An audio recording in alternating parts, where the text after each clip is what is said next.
Jérôme, est-ce que Deschamps a dégoûté Griezmann? Déjà, la première chose, bravo à lui, parce que franchement, il nous a régalé. 137 sélections, c'est remarquable. La longévité, il a battu des records. C'est le meilleur passeur de l'histoire de l'équipe de France. Il a gagné la plus belle des compétitions, la Coupe du Monde. Donc, bien sûr qu'il est dans l'histoire à jamais avec cette équipe de France. Le seul problème. D'ailleurs, on fera le débat à 19h30. Est-ce qu'il est dans le top 3 des légendes des Bleus? Oui, bon, ça, après, on va s'amuser sur les top 3, les top 5, les top 10. Mais en tout cas, il a marqué l'histoire de cette équipe de France, c'est indéniable. Vu qu'il a marqué l'histoire de l'équipe de France et qu'il a tellement apporté à cette équipe et qu'il l'a toujours bien soutenu, il a toujours eu cette fierté de porter l'équipe de France. Il n'y a jamais eu de faux pas. De fausses notes de la part d'Antoine Griezmann, que ce soit en termes de comportement, mais aussi en termes de communication. Ce que moi, je pouvais lui reprocher par moment, parce qu'il aurait dû ouvrir sa tronche un peu plus. Mais une fois que tu as dit ça, la sortie, pour moi, elle n'est pas belle. Elle n'est pas belle. Mais elle n'est pas belle, pas à cause de lui. Elle n'est pas belle à cause de Didier Deschamps. Il faut dire ce qui est. Il l'a dit tout à l'heure, Didier, dans son intervention. Et je peux comprendre que des liens forts se sont créés, qu'il l'appelle Grisou et tout ça, qu'il l'a protégé à un certain moment. Mais il faut reconnaître que depuis 3 ans, et on va dire même depuis 2 ans, il ne le protège plus du tout. Il l'a mis, il est rentré dans le rang, il l'a déclassé. Alors, peut-être que lui pensait que le déclassement était logique, je parle de Didier Deschamps, était logique, mais pour Antoine Griezmann, il a été illogique. Il a été illogique parce qu'il s'est senti inférieur à certains, alors qu'il avait le plus d'expérience, le plus capé et il faut dire la vérité, en termes de qualité de joueur, c'est le seul joueur qui puait le football, ça c'est sûr.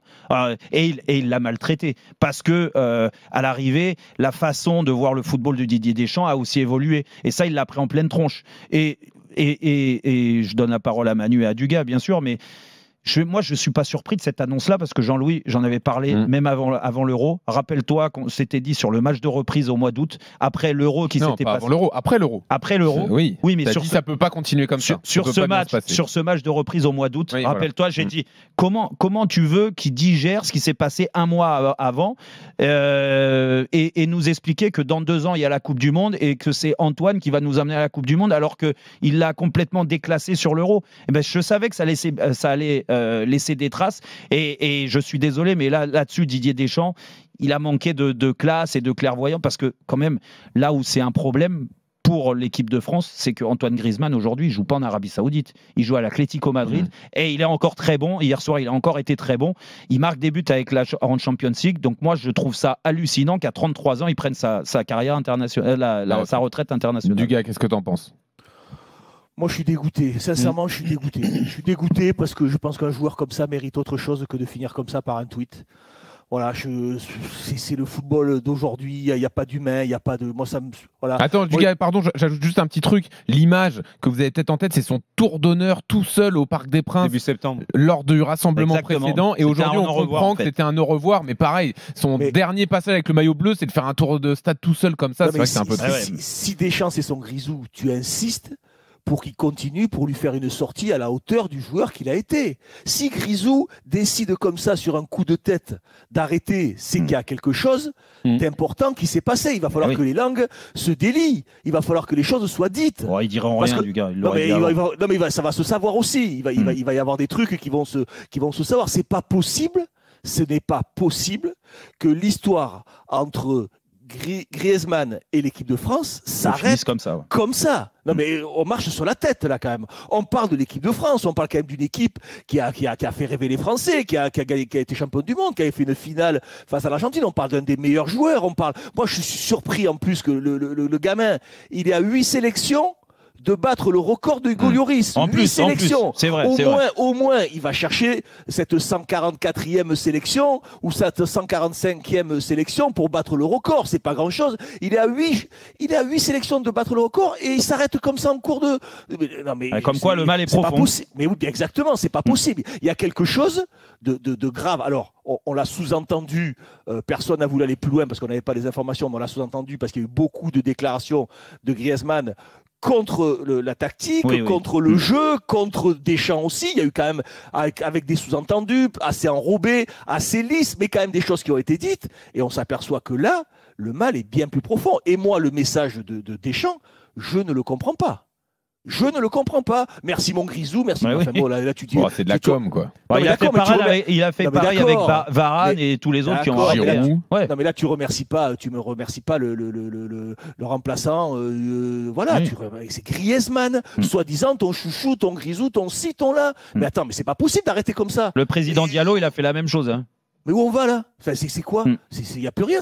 Après, Deschamps a souvent dit il n'y a pas de bonne façon d'arrêter, c'est toujours quelque chose de violent. On va pas faire un jubilé non plus ou un match d'exhibition. Ce n'est pas vrai. Non, mais comment soigner la sortie en fait? Qu'est-ce qu'il aurait fallu faire? À notre époque, 98, il y a eu des hommages qui ont été rendus à des joueurs. Et peut-être qu'il y en aura. Il y aura un hommage quand même, je pense, pour Griezmann. Ah bon? Est-ce que Grisou le veut? Oui, c'est surtout ça. Voilà. À mon avis, il ne le veut pas. Ce qui s'est passé depuis 2 ans.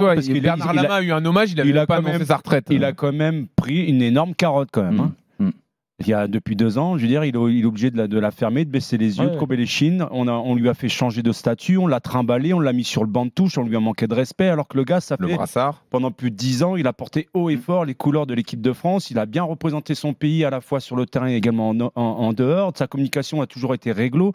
Il n'a jamais rien dit de particulier. Et comme par hasard, à partir du moment où il y a de la friture sur la ligne depuis 2 ans, suite à ce capitanat, et comme par hasard, je ne vais pas faire un tir groupé, mais ça englobe encore une personne qui tu vois ce que je veux dire? Mbappé? Bah oui. Kylian Mbappé lui a rendu hommage aussi.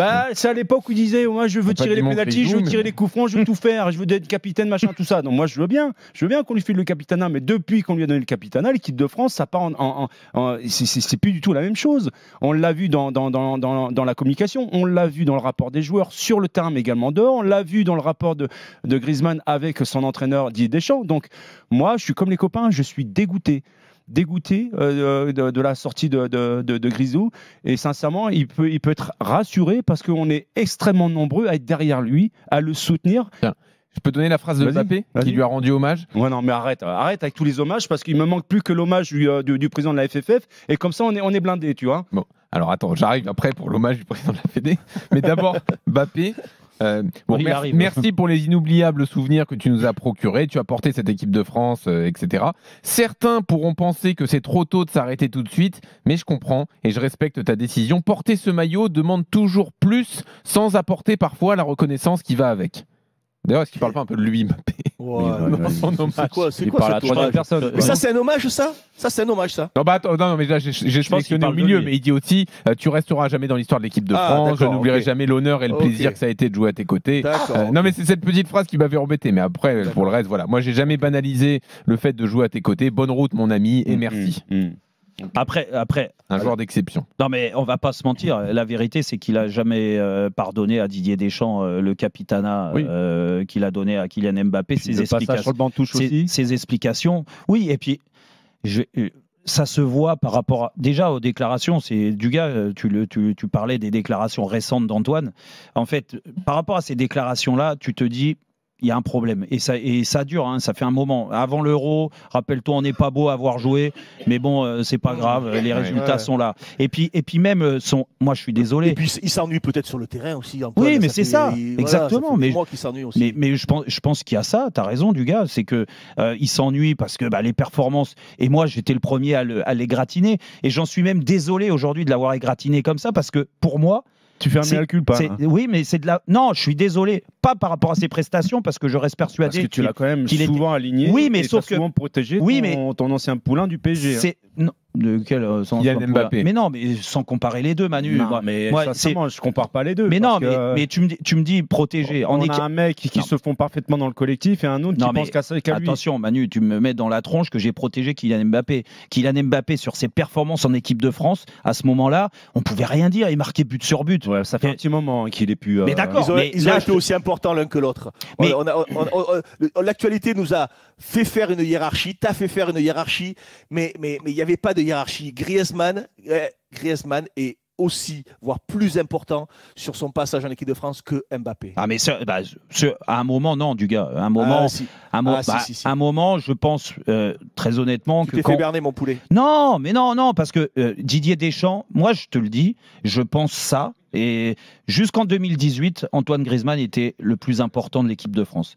quand il y a eu l'explosion de Kylian Mbappé, on a senti que, en effet, il y avait un déclassement de la part de Didier. Alors Didier le mettait toujours sur le terrain, Antoine Griezmann, il n'y a pas de problème, mais il avait dans la position préférentielle à choisir entre Griezmann et Mbappé. Du carrosse. Voilà, c'était Mbappé qui était. Oui, mais sauf qu'on en revient aux mêmes discussions, et c'est pour ça que j'émettais des critiques sur Antoine. Je disais, mais c'est pas possible de voir Antoine Griezmann en club comme il est, avec l'épanouissement, en étant offensif, et pourtant il est avec Diego Simeone. C'est pas l'entraîneur le plus spectaculaire du monde. Tu sais pourquoi alors? Depuis qu'il est revenu encore à l'Atlético de Madrid, il reste toujours le même Grisou. Pourquoi d'après toi? Parce que là-bas, il est reçu avec de l'amour et du respect en permanence. Et il veut redonner au centre ce qu'il reçoit. Sauf qu'il y a aussi un plan, Manu, je suis désolé, le plan, quand il est fait pour Antoine Griezmann, il n'y avait pas de problème. Mais jusqu'en 2018, ça a été le cas. Et après, ce déclassement a fait que le plan de jeu de Didier Deschamps était plus bâti sur Antoine Griezmann, mais il était battu sur Kylian Mbappé. Et donc, quoi le plan de jeu de Deschamps? Le plan de jeu, c'est la vitesse dans les transitions, c'est défendre bas et attaquer, jouer sur la vitesse de Kylian Mbappé, jouer sur la vitesse de Ousmane Dembélé. C'est ça le plan de jeu de Didier Deschamps. Alors maintenant qu'on a pu Grisou et que il y a encore 2 ou 3 ans, il y avait aussi Pogba, on a pu Pogba au milieu de terrain. Je veux dire, qu'est-ce qui va se passer en équipe de France maintenant? Tu vas jouer avec des milieux défensifs. Non mais surtout, c'est normal que toutes les histoires comme ça de l'équipe de France, elles se finissent mal. C'est normal que tous les joueurs, Lloris, non, c'est pas normal.